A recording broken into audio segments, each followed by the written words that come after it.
Because most of the times, when commanders are not there, you have to assume commands. If the intent is not clear, you cannot assume commands. The intent has to be extremely clear.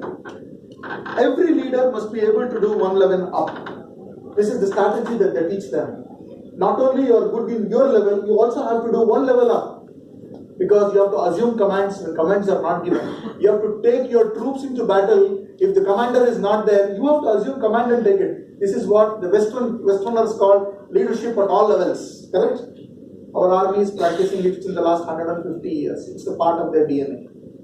So a section commander of 10 should be able to manage a platoon of 40. A platoon commander of 40 should be able to manage a company of 180, a company to battalion, battalion to brigade. So at any given point of time, there is nothing like we don't know what to do. Somebody would take the ownership, accountability, and take the mission further. This is what I say, every soldier is a leader. If you in a DevOps transformation or an organization, if you don't think you are a leader at your level, I will tell you, you cannot get into an organizational level transformation. It's going to be only on the photograph. DevOps on photos, that's all, not on reality. You should focus on the core drills and battle procedures. Right? Remember what somebody was talking today morning about Google. They were saying that you can keep on checking in the code until you get to a threshold where the system is now unstable. What should happen is these kind of procedures should be done again and again,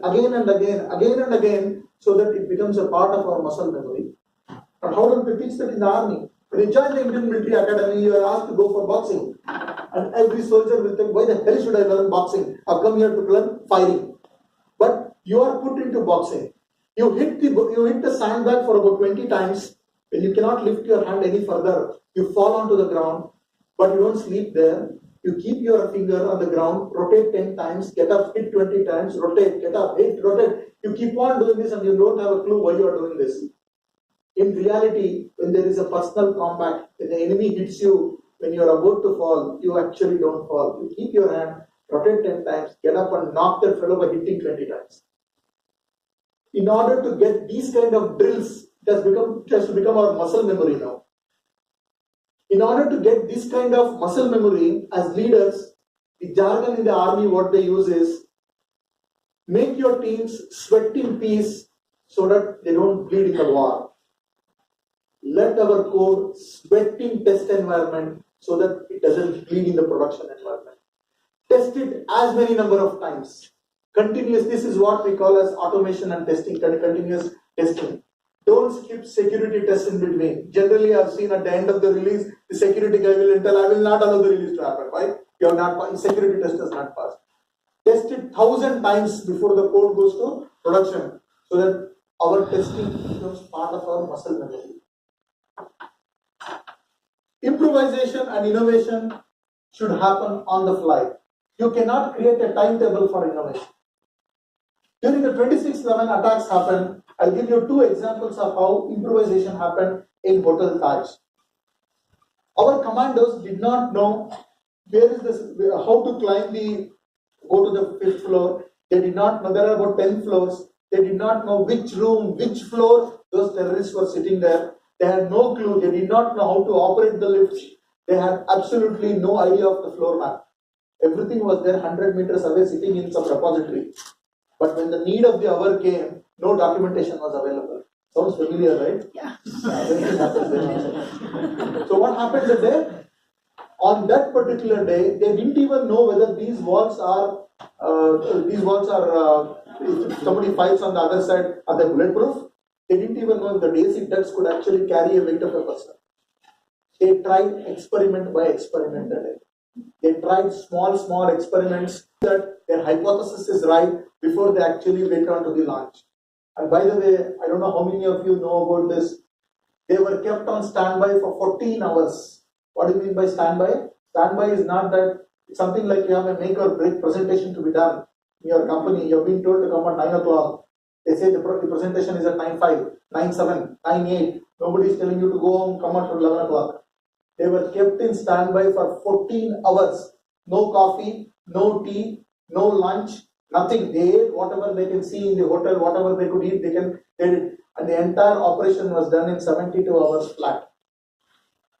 And 25 countries came to India to ask, how did we do that operation? Because that's considered to be a textbook operation. Many countries have not done it so far. Unfortunately, our media doesn't show all these kind of news. So this is one improvisation. During the entire evacuation drill, they had to repeat the same procedure 1,000 times for the room before, that, and before that. In room opening drill, there are two types of drills. One is called the hostile room opening drill. The other is called as the benign room opening drill. In the hostile room opening drill, you know the bad guy is inside. So they put a bomb, the door goes off, they put one more grenade, that grenade goes off. Now they enter and start firing. You can't do that in Taj or Oberoi. Because every room can have a tourist, every room can have a terrorist, every room can have a tourist with a terrorist. The strategic intent of the program is zero civilian casualty. They couldn't do it. So what they did is they tossed a grenade, it went up, they went inside, now they tossed something called a smoke grenade. So the smoke grenade will just smoke comes out. It doesn't toss you up, it doesn't create any damage, only the smoke comes out. If you are trained in the army or military warfare, you will sit in fetal position to prevent your eardrums going off. And now the commanders can know who is a civilian, who is a terrorist. And civilians like you and me come like zombie like this without knowing what to do. Now they know who is a terrorist. On that particular day, all the civilians were sitting like this in the bathtub. And you have split decision to decide whether to shoot or not to shoot. As the track record shows, no civilian was injured. At that point in time, they did not call up their manager and shall I shoot or not, sir? If you do not know the intent of the program, you will do all these kind of problems. And the other important activity for innovation is when the evacuation drill was happening at the lower floors, at the topmost floor you had the terrorists. So they did not want the terrorists to come and prevent the evacuation drills. So you have to keep them occupied. So you have to fire from the opposite direction, and that is called a suppressive fire. On that day, what is in front of Taj? If you have a building, you can give suppressive fire. What is in front of Taj? And how can you give suppressive fire? Within no time, the NSG commandos converted the fire engine porches and created a mobile porches there. They were moving and they were giving suppressive fire. This is called innovation. This is the need of the hour that can help the mission is called innovation. They did innovation. They created, half the team went for evacuation, half the team was giving suppressing fire, and then they were doing the execution operation. Ladies and gentlemen, leadership is a contact sport. In agile transformation and DevOps transformation, you cannot sit in AC rooms, look at Excel's, PPTs, wait for Gartner's 4 quadrants or McKinsey's reports to take decisions. If you want to convert your organization into a DevOps organization, leaders should come out of the room to the floor. That is what we call as Gemba. You have to come to the shop floor to understand the challenges of what your people are doing. To show how our army has the greatest desire to lead, Indian Army has the highest ratio of officers to non-officers death ratio. That means for every officer who dies, for every non-commissioned officer who dies, there is a leader who dies first. It has 50%. Even in 2611 attacks, there was one officer and there was one non-commissioned officer who died. Which means to show that our guys stopped using the word attack. They use the word let us attack. When your troops are behind, you make a statement, let us attack. Let us go together. Leadership is a journey with your organization. It is not something sitting at the top and giving orders. It is not that allowing your troops to go in the war and you stand behind and give orders. That is not leadership. The biggest change that we need to bring in leaders is leaders should start loving chaos. You cannot get into a world of certainty anymore. Leaders should love chaos. It is only during chaos that you learn. Learning happens only when there is confusion. If everything is there, if you are working on the same ticket every day, there is no learning. Only when there is a ticket that you cannot understand anything, that's where the learning starts. Remember, leadership is something like loving chaos. You should enable your teams. You should decentralize decision making. You should trust your teams to make sure that they can deliver in chaotic situations. You cannot be there giving instructions. Give the intent, trust the team, decentralize decision making, let the teams decide what they want to do. And finally, change is constant. Whether it is a corporate world, whether it is in the army, change is constant. The whole concept of warfare started with two people holding each other where proximity was zero. The battle procedures, the food, what they used to eat, the art of war, everything was different. Then there was a gap when they started pelting stones at each other. The doctrines, the war doctrines, the SOPs, everything had to be changed. Even the people, the eating food habits of people had to be changed. You don't need a John Rambo at that point in time. You need a guy who can throw stone perfectly. Then the gap became more when the spears came into picture. Then arrows came into picture. Then guns came into picture. Then you have missiles came into picture. Now you have ballistic missiles that will flow from one country to the other country. Forget it about land. They said, let's go to the water. Now they went to sea. There is unlimited. They said, forget about land. We'll go to the space air. Now you have air. Now you don't need John Rambos at all. You need people who can take split decisions and logical decisions in the airfare. And now suddenly there is a big change. Now, what kind of warfare are we in? Cyber warfare, where the enemy is with us. The army cannot say we are not trained on this. That is called as agility that we need to learn. We need to learn how to do things. We have failed. We will ensure that we're learning from our failure. I'm going to talk about a few important aspects that as leaders that you have to learn in order to do that. In order to do this, I'm going to show you a picture. This picture has some text written on it.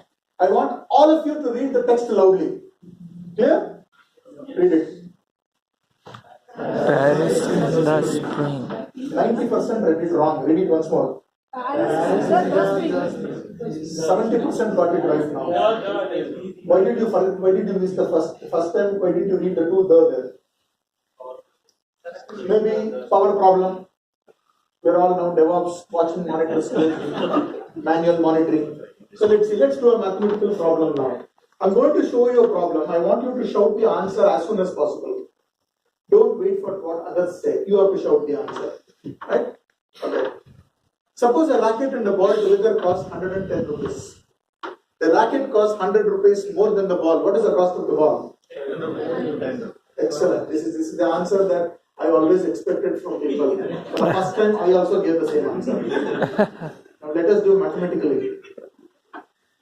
A ball and a racket cost 110 rupees. The racket is 100 rupees more than the ball.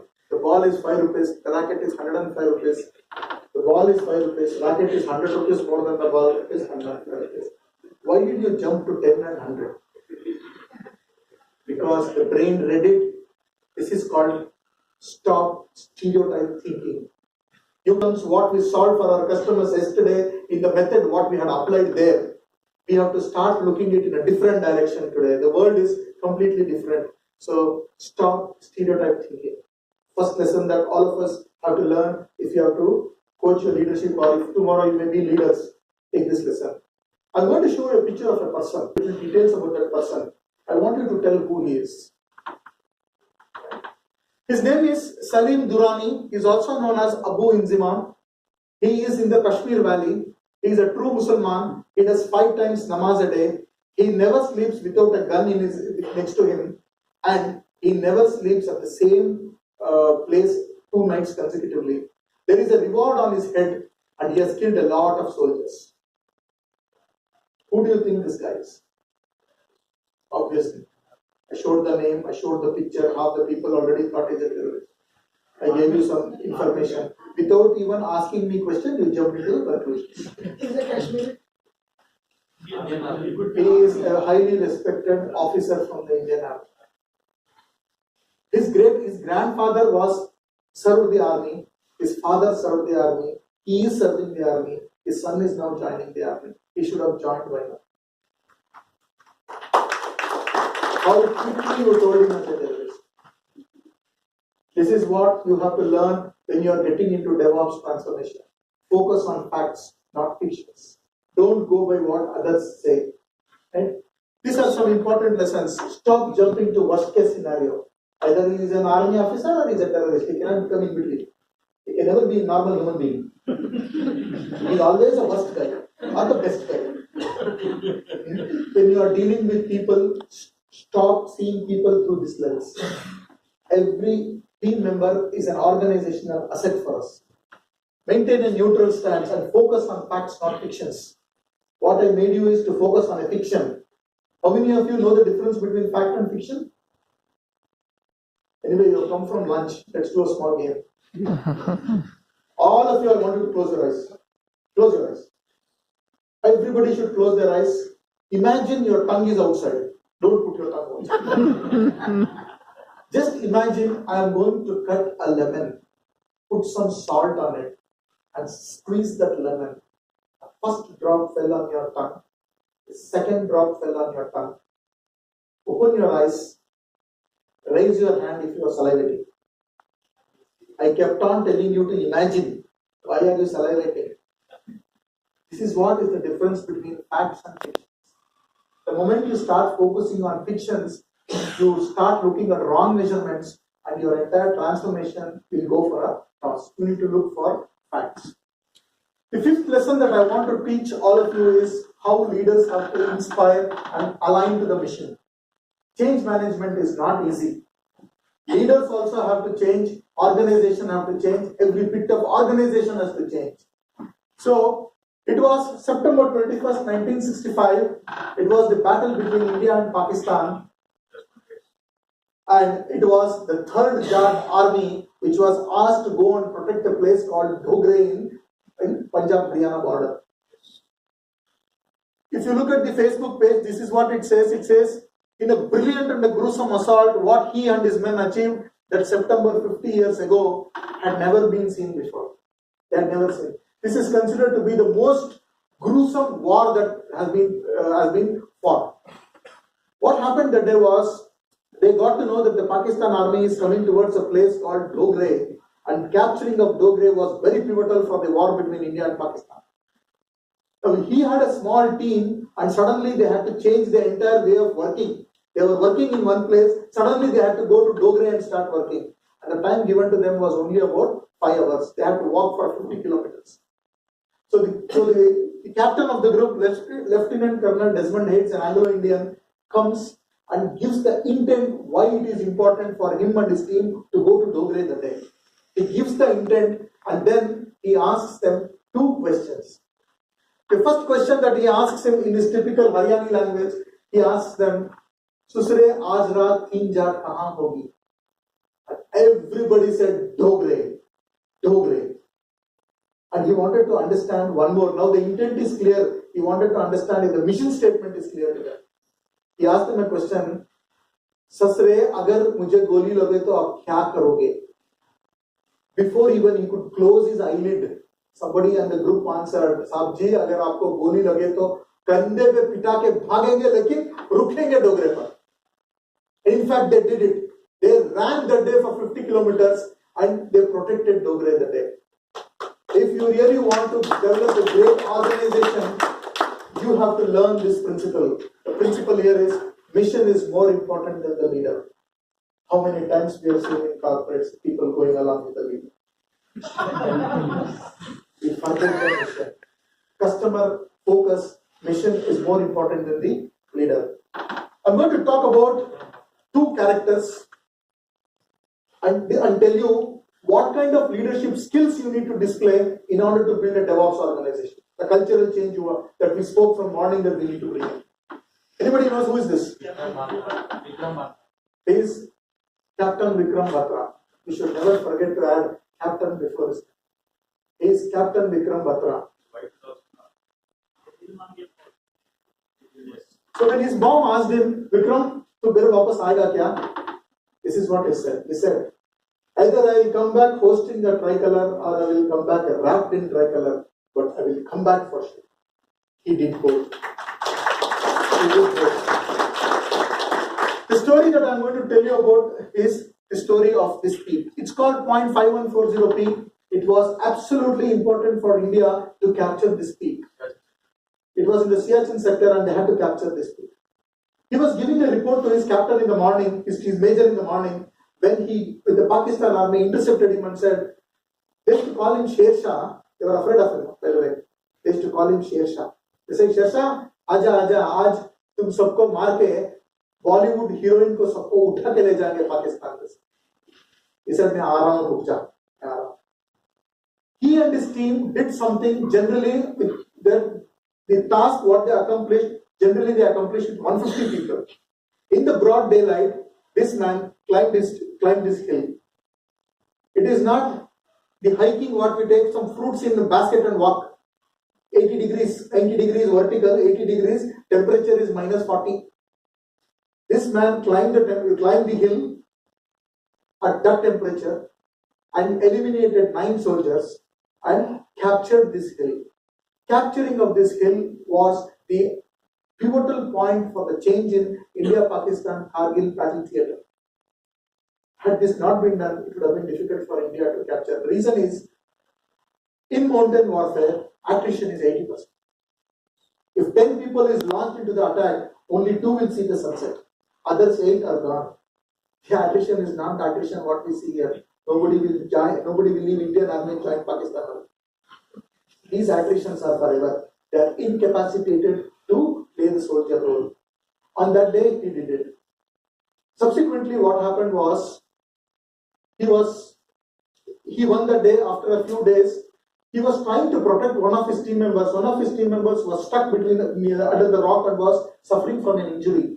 He wanted to go on lift.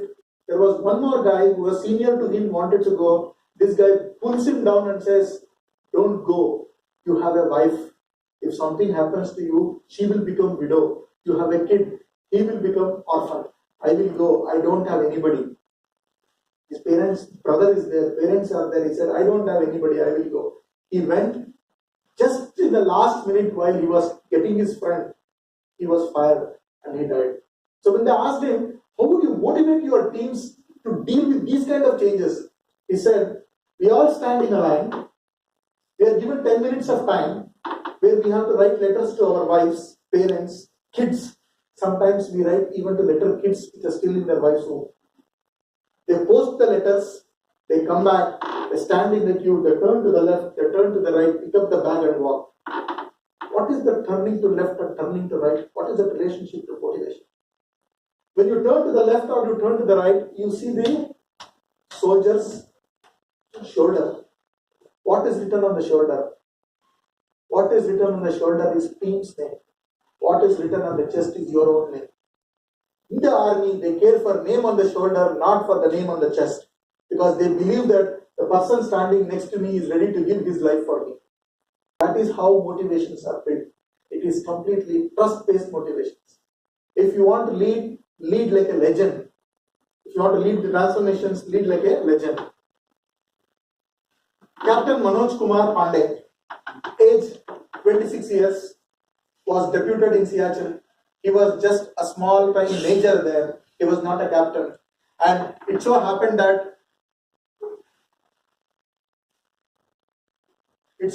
that around this part of the country, 150 Indian soldiers were stuck. They did not have food. They were running out of ammunition. And there were a lot of guys are here on the Kalbug ridge. There was the Pakistan army which had captured that post and they were killing the soldiers. They were not allowing soldiers to cross like this. One guy sitting at the top can eliminate 800 people at the bottom. The converse equation is not true. 800 people at the bottom cannot eliminate one guy at the top. So it was very important for the captain, for the team to protect their team members. The general of the Indian military army, General Malik, flew from Delhi to this place. That's called Gemba. Flew, called everybody like this in the room and said, guys, come up with suggestions. Let us help our team members. If we don't take action in the next, say, 24 hours, we are going to lose 150 people. What happened? This man said, Saab, main karunga saab. Main karunga saab. He was immediately promoted to captain. So he said, "Sir, मुझे 2 minute time दे दो, साहब मैं अभी आता हूँ." So General Malik asked, "Why? Where are you going?" He said, "मैं अपना team को बोल के आता हूँ, आज रात मिशन पर जाना है." So he goes to the team and tells them that, "Guys, I've been promoted today, so you have to listen to what I say. Don't think this is the same language what we talk." He said, "Till date, I had the responsibility of protecting the nation. Now I have the responsibility of protecting my team as well. If I will always go in the front. If death strikes, it should strike me first. Then it should strike you again." This is called leadership. This is called leading from the front. And he made a beautiful statement and said, by the way, you know what was the mission given to them? The mission was to go and capture that post and put the Indian national flag there. Hoist the flag on the top of Kalbuga Ridge. And you know what was the award given to them? Can somebody guess? They don't play games for monetary awards. Sorry. Captain will get him the breakfast. The general will get him the breakfast in the morning. General will climb the hill and give him the breakfast. The team set for the mission previous night. They went. They eliminated 8 bunkers. When they were eliminating the 9th bunker, the Pakistan army got something is wrong. They came and started randomly firing. And when they started firing, he was injured. But he said, "Soldier jab marte hai, unko jab goli unko idhar lagta hai. So nobody has shot me at the head. So I am not dead. I am still alive." He fell on the ground and started firing and killing them. Finally, he was hit on the forehead and he died. Why I am telling you this is, unless you trust your team, you cannot lead DevOps transformations. You need to give them the energy, give them the platform, trust them, and not give monetary motivations. It's not take us for a longer distance. You need to give them the intent behind these changes.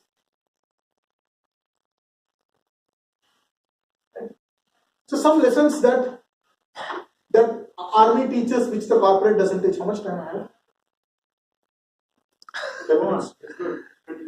Yeah. So when somebody starts the Indian Military Academy, they are given a place to stay.